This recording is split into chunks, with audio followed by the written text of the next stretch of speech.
The brief origins of May Day. Most people living in the United States know little about the International Workers' Day of May Day.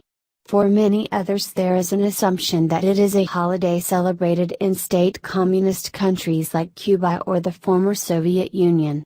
Most Americans don't realize that May Day has its origins here in this country and is as American as baseball and apple pie, and stemmed from the pre-Christian holiday of Beltane, a celebration of rebirth and fertility.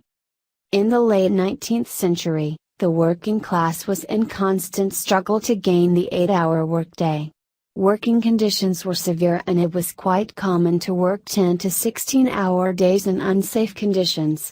Death and injury were commonplace at many workplaces and inspired such books as Upton Sinclair's The Jungle and Jack London's The Iron Heel. As early as the 1860s, working people agitated to shorten the workday without a cut in pay, but it wasn't until the late 1880s that organized labor was able to garner enough strength to declare the 8-hour workday. This proclamation was without consent of employers, yet demanded by many of the working class. At this time, socialism was a new and attractive idea to working people, many of whom were drawn to its ideology of working class control over the production and distribution of all goods and services. Workers had seen firsthand that capitalism benefited only their bosses, trading workers' lives for profit.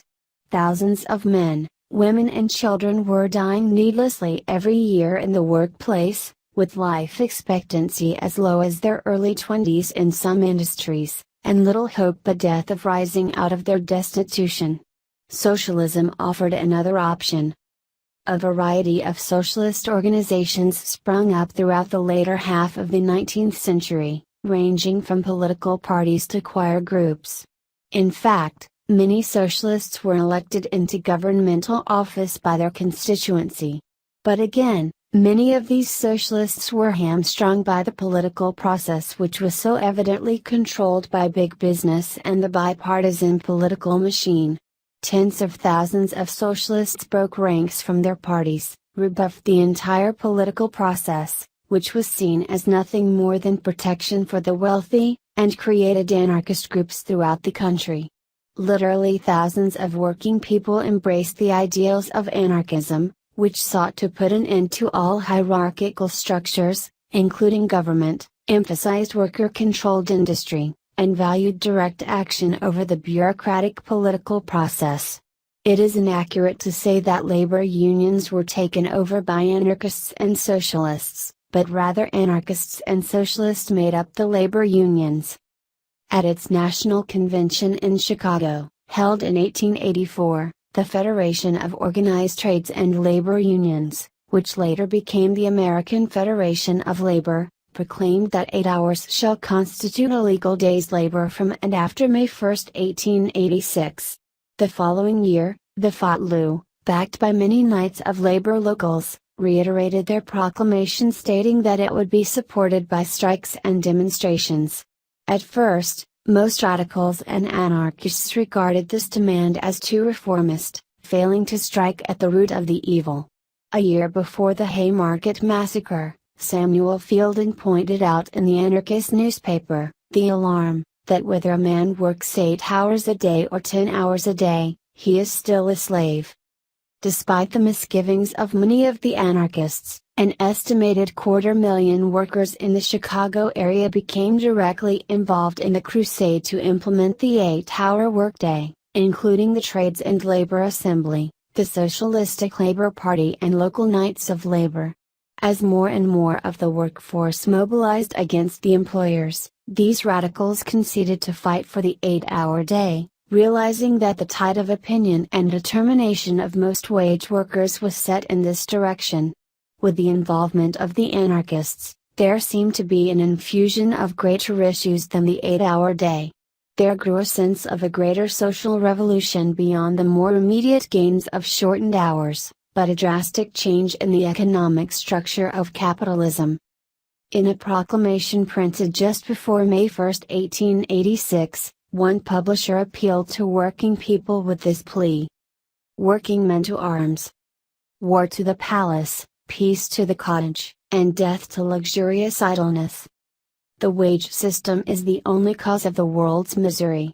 It is supported by the rich classes, and to destroy it, they must be either made to work or die. 1 pound of dynamite is better than a bushel of ballots.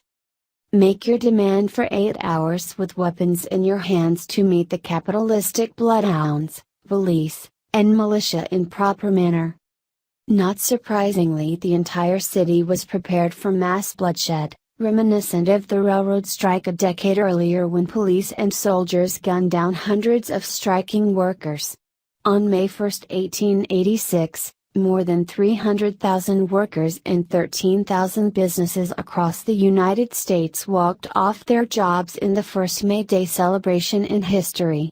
In Chicago, the epicenter for the 8-hour day agitators, 40,000 went out on strike with the anarchists in the forefront of the public's eye.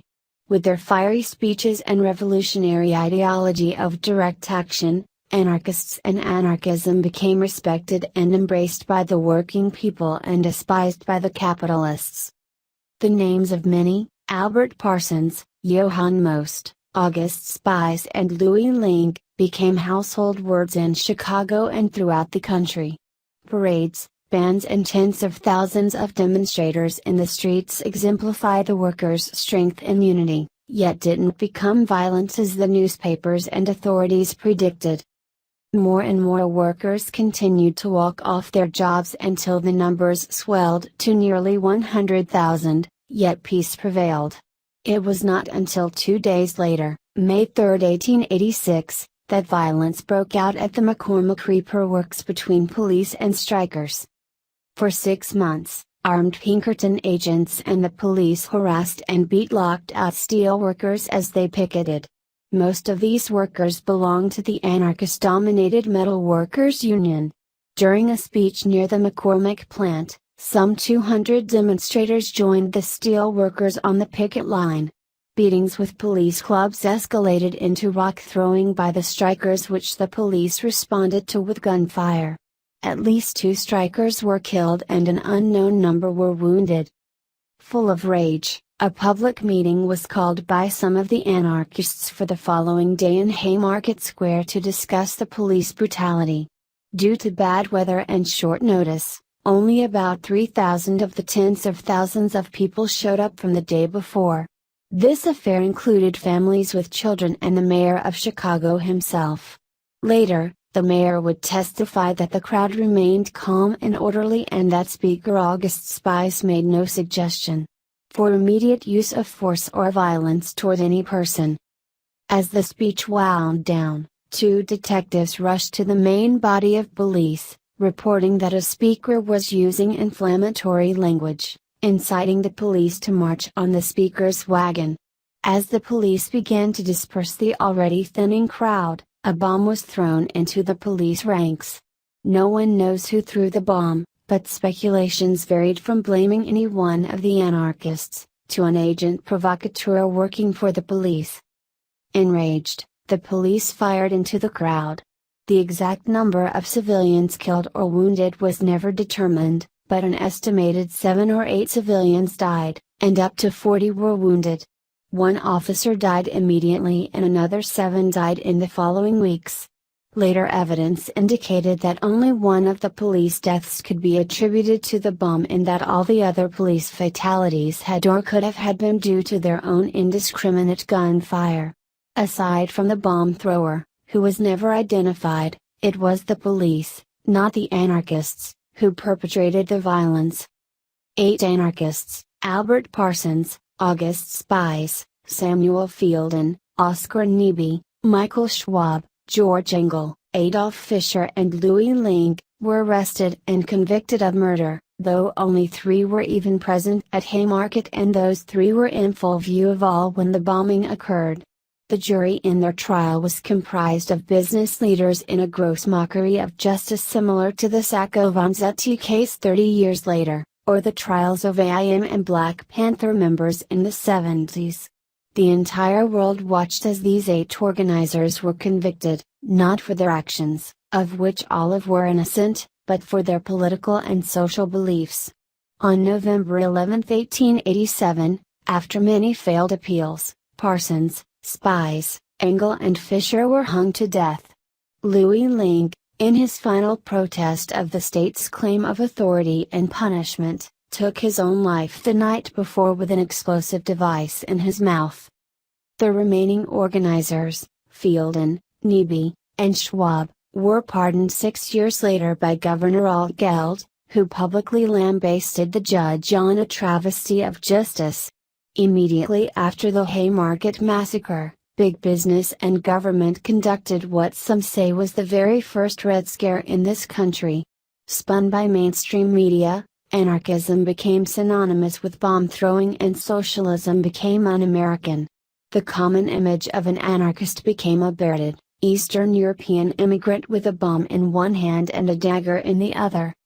Today we see tens of thousands of activists embracing the ideals of the Haymarket martyrs and those who established May Day as an International Workers' Day. Ironically, May Day is an official holiday in 66 countries and unofficially celebrated in many more, but rarely is it recognized in this country where it began.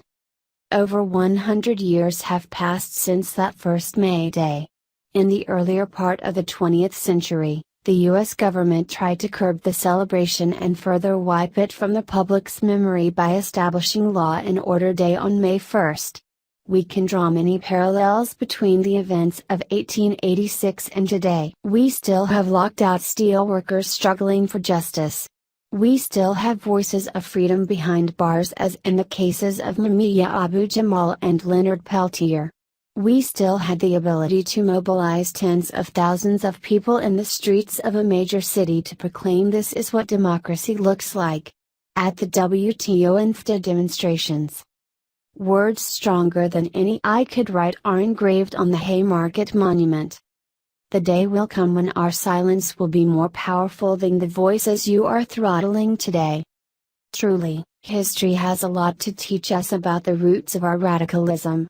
When we remember that people were shot so we could have the 8-hour day, if we acknowledge that homes with families in them were burned to the ground so we could have Saturday as part of the weekend, when we recall 8-year-old victims of industrial accidents who marched in the streets protesting working conditions and child labor only to be beat down by the police and company thugs, we understand that our current condition cannot be taken for granted. People fought for the rights and dignities we enjoy today, and there is still a lot more to fight for. The sacrifices of so many people cannot be forgotten or we'll end up fighting for those same gains all over again. This is why we celebrate May Day. May Day.